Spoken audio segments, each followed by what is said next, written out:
dadku waa laba nooc. Mid lagu farxa imaanshihiisa iyo mid lagu farxa tegitaankiisa. Waxaan ku su'aalayaa, adigu midkee tahay?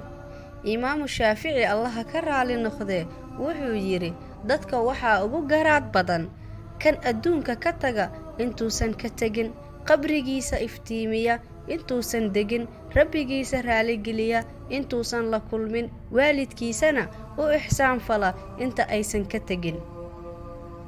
Weligaa ha samaynin wax aanan damiirkaaga ogolayn, xitaa haddii ay duruufaha yaryar kugu kalifayaan ama maqifka aad joogto kugu qasbayaan. Haddii aad weli dhalinyar tahay, waxaad ogaataa 20 sano kadib hadduu malakamoodka ku daayo in aad ka shalayn doonto waxa aad horay u samayn kartay oo aad ka tagtay. Sidaa daraaddeed, weligaa ha dayacin fursadda ku soo marta noloshaada.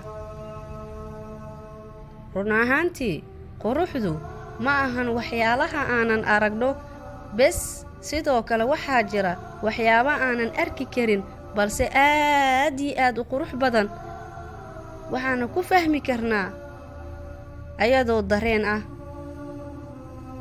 sida aadaabta wanaagsan, qalbiga saafiga ahi, dhaqanka suuban, fakarka nabadqabka ahi iyo waxyaalaha la midka ah.